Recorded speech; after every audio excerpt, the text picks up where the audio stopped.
ഹേ all, ഇന്ന് രാവിലെ എണീറ്റപ്പോൾ ഒരു നടുവേദനയും വയ്യായികയൊക്കെ ഉണ്ടായിരുന്നു. അതുകൊണ്ട് കുറച്ച് റെസ്റ്റൊക്കെ എടുത്തിട്ട് ഉച്ചയ്ക്കാണ് ഇറങ്ങിയത്.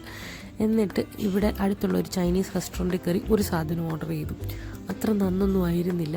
എങ്ങനെയെങ്കിലും കഷ്ടപ്പെട്ട് പൈസ കൊടുത്ത് മേടിച്ചതാണല്ലോ എന്ന് വിചാരിച്ച് ഞാൻ അത് തിന്ന് തീർത്തു. ഓക്കെ, എന്നിട്ട് അത് കഴിഞ്ഞ് ഇറങ്ങിയപ്പോൾ വീണ്ടും ബസ് വരാൻ കുറേ സമയമുണ്ട്, നല്ല ചൂടും. അങ്ങനെ നടന്ന് ഞാൻ പ്രൊജക്റ്റ് ജെലാറ്റോ എന്ന് പറഞ്ഞിട്ട് ഈ ഒരു കഫേ കണ്ടുപിടിച്ചു. അടിപൊളി ആംബിയൻസ് ആണ് അകത്ത്. ഓക്കെ, എന്നിട്ട് പക്ഷേ നല്ല പ്രൈസിയാണ്. അപ്പോൾ ഞാൻ അവിടെ നിന്ന് ഒരു സിംഗിൾ സ്കൂപ്പ് ജെലാറ്റോ മേടിച്ചു, ചോക്ലേറ്റ് ഫ്ലേവർ. എന്നിട്ട് അവിടെ കുറേ നേരം സ്പെൻഡ് ചെയ്തു.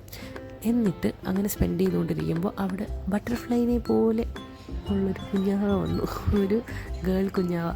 എന്നിട്ട് ഭയങ്കര എന്താ പറയുക, എക്സ്ട്രോവേർട്ടായിട്ട് അവിടെ കിടന്ന് ഓടിക്കളിക്കുകയായിരുന്നു. ലൈക്ക് നിലുവിനെ പോലെ തോന്നി. ലൈക്ക് എല്ലാവരുമായിട്ട് അങ്ങോട്ടും ഒക്കെ നടക്കുന്നു, എവിടെയെങ്കിലും പോയി ഓരോ സാധനങ്ങൾ പിടിക്കണോ തൊടണോ. ഞങ്ങൾ പെട്ടെന്ന് കമ്പനിയായി. ഞങ്ങൾ കണ്ണുപൊത്തി കളിച്ചു, അങ്ങോട്ടും ഒക്കെ എന്താ പറയുക, ഒളിച്ചൊക്കെ കളിച്ചു. ചുമ്മാ അവിടെ ഇരുന്നിട്ട് ഇത് കണ്ടോ എനിക്ക് ഹായ് തരുന്നത്. എന്നിട്ട് പോകാൻ നേരം ബൈയും ഫ്ലൈയിങ് കിസ്സൊക്കെ തന്നിട്ടാണ് പോയത്. It so nice. എനിക്ക് ഭയങ്കര ഇഷ്ടപ്പെട്ടു ആ ഒരു എന്താ ഇൻട്രാക്ഷൻ. അതിനുശേഷം ബസ് വന്നിട്ട് ഞാൻ അതിനകത്ത് കയറി സീറ്റൊക്കെ കിട്ടി. പിന്നെ എന്താ പറയുക, എന്നിട്ട് കുറച്ച് നല്ല രീതിയിൽ ട്രാവൽ ഉണ്ടായിരുന്നു. അതിന് ശേഷം കുറേ കഴിഞ്ഞപ്പോഴത്തേക്കും ബീച്ച് കണ്ടു തുടങ്ങി.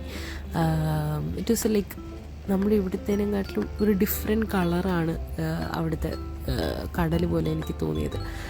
അങ്ങനെ ബീച്ചിലിരുന്ന് ബസ്സിലിരുന്ന് ഇങ്ങനെ കണ്ടുപോയി. ഇപ്പോൾ തൊട്ടപ്പുറത്ത് ഇരുന്ന് ഒരു സ്കൂൾ കുട്ടി ഇരുന്ന് ഉറങ്ങുണ്ടായിരുന്നു, നന്നായിട്ട് ക്ഷീണിച്ച് സ്കൂളിൽ നിന്ന് വന്നിട്ട്. അപ്പോൾ അതൊക്കെ കണ്ട് ഞാനിങ്ങനെ പോയി അവിടെ ചെന്നിറങ്ങിയിട്ട് ഇത് അവിടുത്തെ ഒരു ചെന്നിറങ്ങണ റോഡാണ്. ഇവിടുന്ന് കുറച്ച് നടക്കണം ബീച്ചിലേക്ക് എത്താൻ വേണ്ടിയിട്ട്. അവിടെ എത്തിയപ്പോഴാണ് എനിക്ക് മനസ്സിലായത്, ഞാൻ കുറച്ചൊന്നുമല്ല, നല്ല നേരത്തെയാണ് ബീച്ചിലെത്തിയത്. ഞാനും കുറച്ച് ആൾക്കാർ മാത്രമേ അപ്പോൾ ബീച്ചിലുണ്ടായിരുന്നുള്ളൂ. അവിടെ ബീച്ച് ലൈക്ക് വാട്ടർ സ്പോർട്സ് കാര്യങ്ങളൊക്കെ ഉണ്ട്, പക്ഷെ വളരെ കുറച്ച് ആൾക്കാരെ ഉണ്ടായിരുന്നുള്ളൂ. ബിക്കോസ് ഒബ്വിയസ്ലി ഭയങ്കര ചൂടും വെയിലും എന്നുവെച്ചാൽ നമുക്ക് സഹിക്കാൻ പറ്റാത്ത ചൂടും വെയിലുമാണെന്ന് വേണമെങ്കിൽ പറയാം. അപ്പം ഞാനൊരു മരം അന്വേഷിച്ച് നടക്കുമായിരുന്നു, അതിൻ്റെ ചോട്ടിലെങ്കിലും നിൽക്കാൻ പറ്റണമെന്ന് വിചാരിച്ചിട്ട്. അങ്ങനെ നോക്കി പോയിട്ട് അവസാനം ഒരു മരത്തിൻ്റെ താഴെ കുറേ ചെയറിട്ടിരിക്കുന്നു. അപ്പോൾ അവിടെ ചെന്നിരിക്കുകയാണെങ്കിൽ അതൊരു റെസ്റ്റോറൻറ്റുകാരുടെയാണ്, അവിടെ നിന്ന് എന്തെങ്കിലും മേടിക്കണം. പിന്നെ ഞാൻ അവിടെ നിന്ന് ഒരു കോൾഡ് കോഫി വാങ്ങിച്ച് അവിടെ വന്ന് കുറേ നേരം ഇരുന്നു. ആ വീട്ടിലൊക്കെ വിളിച്ചു, വീഡിയോ കോളൊക്കെ ചെയ്ത് അങ്ങനെ ഇരിക്കുമായിരുന്നു. ആ കോൾഡ് കോഫി അത്ര നന്നൊന്നും ആയിരുന്നില്ല, എന്തായാലും അവിടെ ചെന്നിരുന്നു. അത് കഴിഞ്ഞ് വീണ്ടും നടന്നു കുറേ. എന്നിട്ട് വേറൊരു കഫേ കണ്ടുപിടിച്ചു.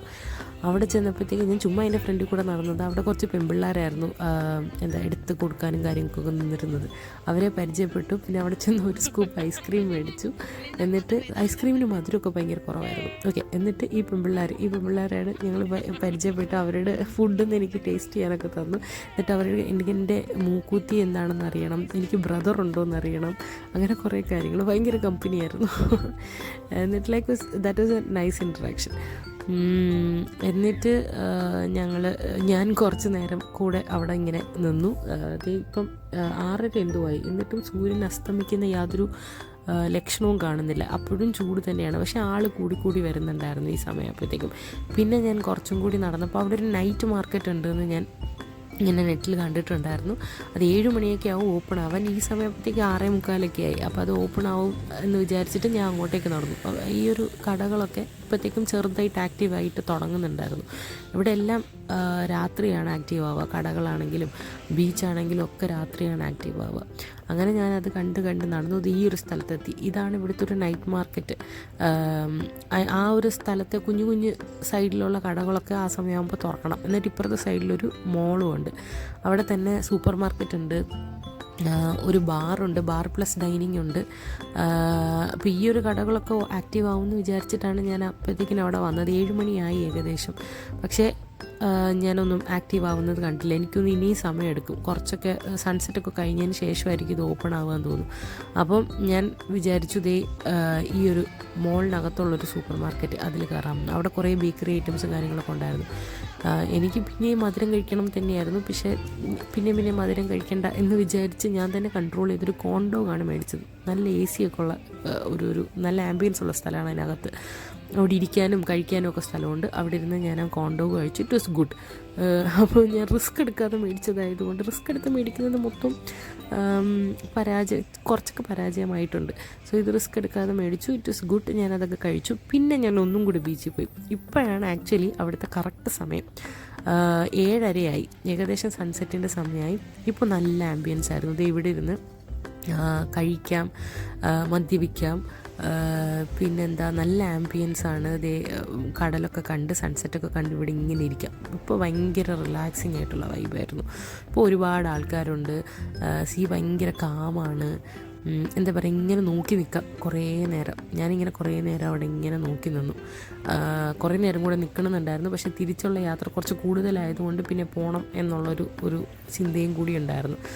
അങ്ങനെ കുറേ നേരം കൂടെ ഞാൻ അവിടെ നിന്നിട്ട് പിന്നെ തിരിച്ച് നടന്നു. ഇതേ നോക്കിയേ, ആ ഒരു സംഭവമൊക്കെ എന്ത് രസമല്ലേ. മറ്റേ ബോട്ടിംഗ് ഉണ്ട്, ഒരുപാട് വാട്ടർ സ്പോർട്സ് ഉണ്ട് അവിടെ. ഞാൻ പറ്റുന്ന സമയം കുറച്ചും കൂടിയൊക്കെ അവിടെ നിന്നു. സൺസെറ്റ് കാണാൻ നല്ല ഭംഗിയായിരുന്നു. ഒരു സൈഡ് മൗണ്ടൻസ്, സീ എല്ലാം കൂടി നല്ല ഭംഗിയുണ്ടായിരുന്നു. പിന്നെ അത് കഴിഞ്ഞ് ഞാൻ തിരിച്ച് നടന്നു. തിരിച്ച് അവിടെ തന്നെ ബസ് സ്റ്റോപ്പുണ്ട്. അപ്പോൾ തിരിച്ച് നടന്നപ്പോൾ ബസ് കത്തിക്കുന്നിടത്തെ ബുജിയുടെ ബ്രദറും സിസ്റ്റേഴ്സും, നിലുവിൻ്റെ ബുജിൻ്റെ ബ്രദറും സിസ്റ്ററും. അത് കഴിഞ്ഞ് നല്ല എന്താ പറയുക, നല്ല ആകാശമായിരുന്നു. അവിടെ മൂണുണ്ടായിരുന്നു. സോ അതും കണ്ടു.